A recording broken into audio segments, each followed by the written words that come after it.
Hello guys, welcome back to YouTube channel Agriculture and GK Knowledge for All. Myself सुमन बिश्नोई और आज हम discuss करेंगे agriculture biochemistry lecture for ICR, JRF और net और SRF, FCI और AGM आपके लिए इन सभी एग्जाम के पॉइंट ऑफ व्यू से जो कि मोस्ट इम्पोर्टेंट लेक्चर है। ठीक है, देन वीडियो को स्टार्ट करने से पहले मेरी आप सबसे एक रिक्वेस्ट है कि अगर अभी तक आपने हमारे चैनल एग्रीकल्चर और जीके को सब्सक्राइब नहीं किया है तो सब्सक्राइब कर दें और बेल आइकन को प्रेस कर दें ताकि कोई भी वीडियो अपलोड होने पे आपको नोटिफिकेशन मिल सके। देन अब करते हैं वीडियो को स्टार्ट। देन सबसे पहले क्वेश्चन है जो वो है विटामिन कोएंजाइम एंड रिएक्शंस। ठीक है, इस पे क्वेश्चन पूछा जाता है नेट में। तो इसमें क्या है कि सबसे पहले हम सभी विटामिन्स के बारे में, फिर उनके कोएंजाइम्स के बारे में और फिर उनके रिएक्शंस के बारे में चर्चा करेंगे, जिसमें हम सबसे पहले विटामिन B1 है जिसका कोएंजाइम है TPP और जिसका रिएक्शन है CHO ट्रांसफर का। ठीक है, उसके बाद में B2 है जिसका कोएंजाइम है FAD, FMN और जिसका की रिएक्शन है रेडॉक्स रिएक्शन।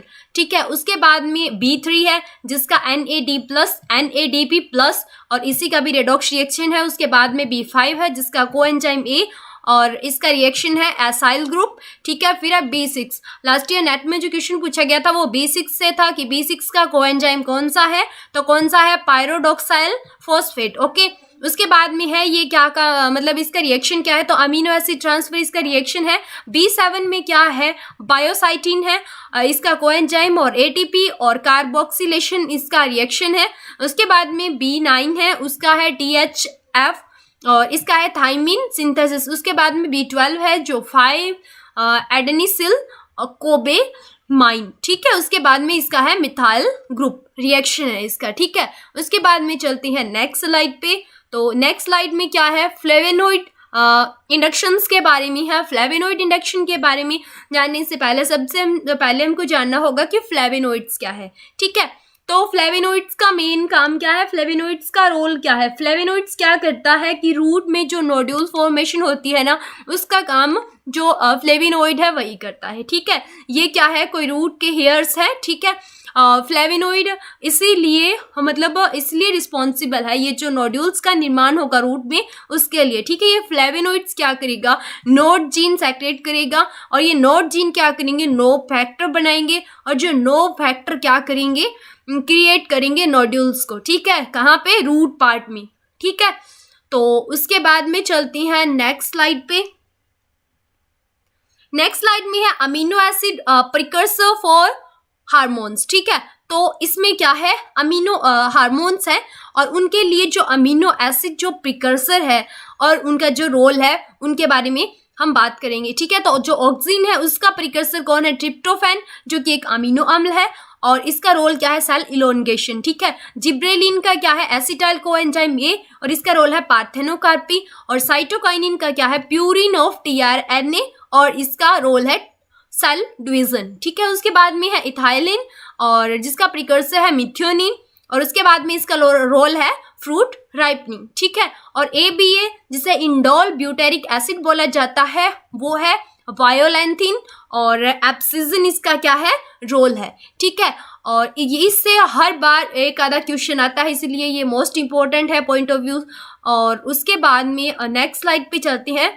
नेक्स्ट स्लाइड में है कि नाइट्रोजिनेज एंजाइम्स क्या होती हैं। ठीक है, नाइट्रोजिनेज एंजाइम से पहले हम ये डिस्कशन करते हैं कि नाइट्रोजिनेज एंजाइम करते क्या है। नाइट्रोजिनेज एंजाइम NO2 जो होती है ना, नाइट्रोजन। ठीक है, नाइट्रोजन को क्या करती हैं, NO4+ में कन्वर्ट कर देती हैं। ठीक है, और इस प्रोसीजर के होने तक के बीच में जो रिएक्शन होती है, जैसे कि यहाँ पे आप देख रहे हो नाइट्रीफाइंग बैक्टीरियाज काम में आ रहे हैं जो कि इसे NH4 में चेंज कर रही हैं। ठीक है, और उसके बाद में ये अमोनियम बनता है।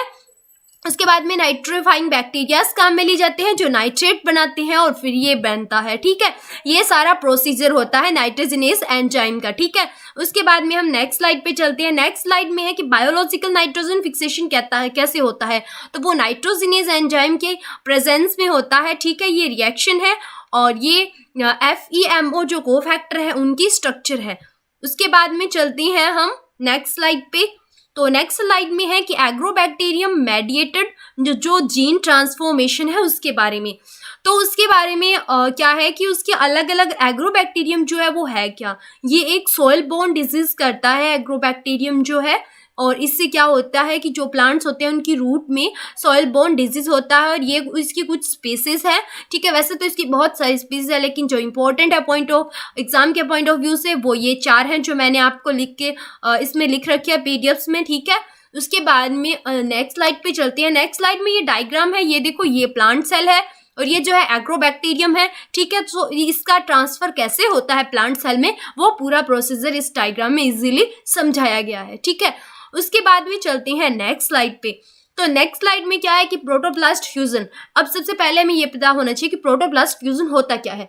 प्रोटोप्लास्ट फ्यूजन में क्या होता है कि कोई भी एक हाइब्रिड लेने के लिए, कोई भी एक मतलब ऐसा हाइब्रिड लेने के लिए जो तो क्या करते हैं, 2 अलग अलग स्पीसीज ले लेते हैं, ठीक है, और उनका आपस में क्या करवाया जाता है, क्रॉस करवाया जाता है, ठीक है। तो इसके लिए जो लिया जाता है इसे क्या बोलते हैं, प्रोटोप्लास्ट फ्यूजन, यानी कि 2 अलग अलग स्पीसीज से हाइब्रिड जब हमें लेना होता है तो उसके लिए प्रोटोप्लास्ट फ्यूजन करवाया जाता है, ठीक है। ये देखो इसमें ये 2 अलग अलग सेल्स लिए और ये जो लास्ट में ये हमें एक हाइब्रिड मिला है, ठीक है। और इसके बाद में चलते हैं नेक्स्ट स्लाइड पे। नेक्स्ट स्लाइड में है प्रोटोप्लास्ट फ्यूजन है वो 2 टाइप का होता है, एक होता है स्पॉन्टेनियस फ्यूजन और एक होता है इंड्यूस्ड फ्यूजन, ठीक है।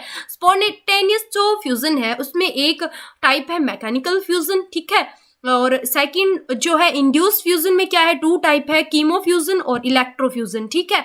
कीमो फ्यूजन मोस्ट इंपॉर्टेंट है जिसमें केमिकल्स का यूज किया जाता है, ठीक है। उसके बाद में चलते हैं नेक्स्ट स्लाइड पे। नेक्स्ट स्लाइड में है पैलियोंड्रोम्स सीक्वेंस।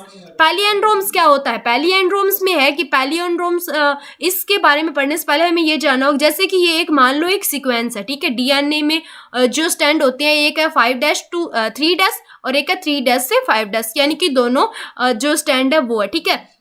ये कोई सीक्वेंस है और इस सीक्वेंस में पैलियोंड्रोम क्या होता है उसे जानने के लिए, जैसे कि ये देखो, ठीक है, ये एक स्टैंड है और ये सेकंड वाला स्टैंड है, इसे यहाँ से पढ़ो GAATTC,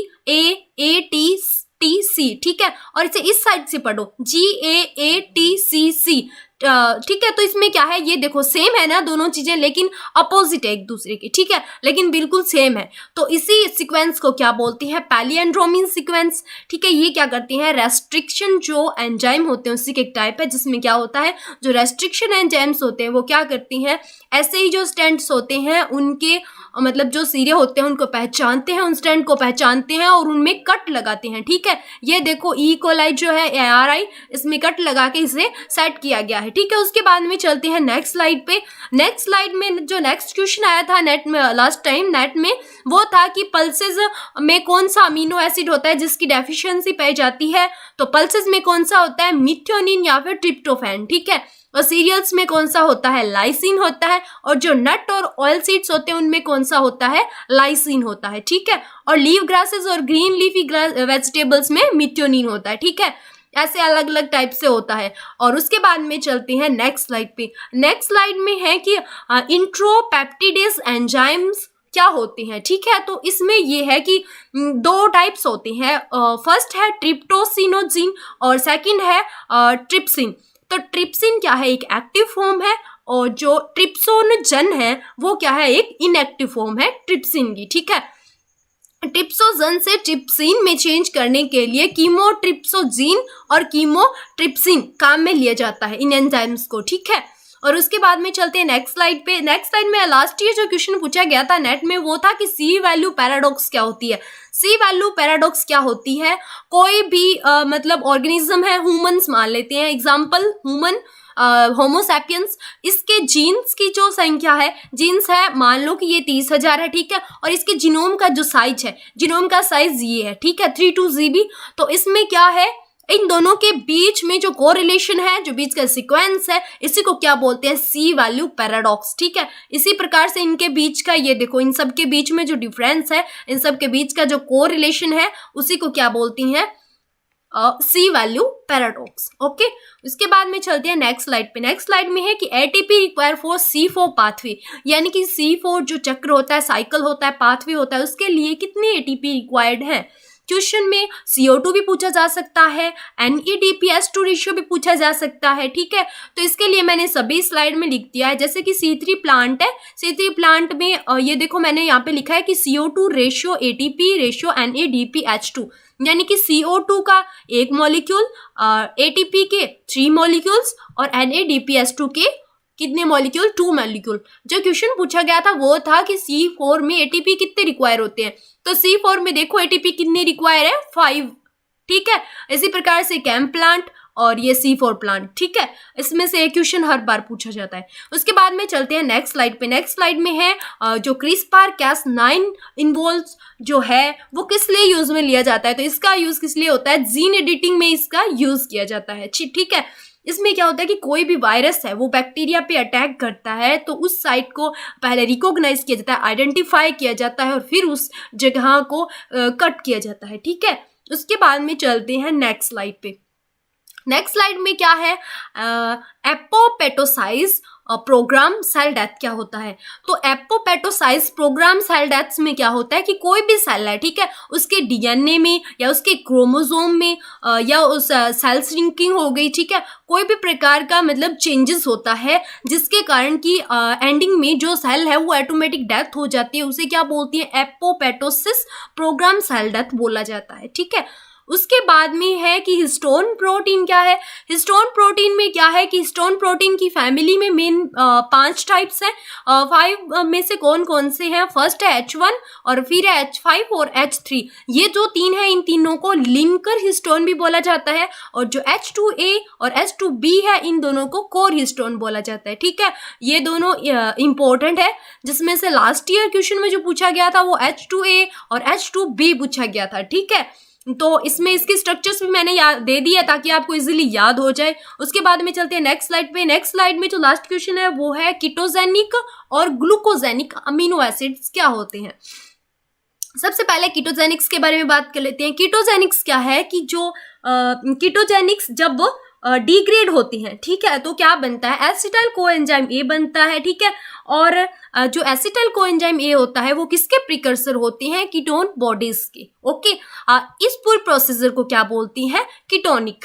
और उसके बाद में कोई भी अमीनो एसिड है वो क्या करेगा, ग्लूकोज का निर्माण करेगा, ठीक है। इस प्रोसेस को क्या बोला जाता है, ग्लूकोजेनेसिस। और इस प्रकार बनी अमीनो एसिड को क्या बोला जाता है, glucogenic amino acid, okay. Then I hope कि आपको मैंने जो भी पढ़ाया है आपको सभी समझ आया होगा। अगर आपको कुछ भी समझ ना आए तो आप कमेंट बॉक्स में मुझे बता सकते हैं। और then thanks for watching my video. और अगर अभी तक आपने हमारे चैनल को सब्सक्राइब नहीं किया है तो सब्सक्राइब कर दें और बेल आइकन को प्रेस कर दें। हम जल्द ही मिलेंगे एक नई वीडियो में, तब तक के लिए टेक केयर, बाय बाय।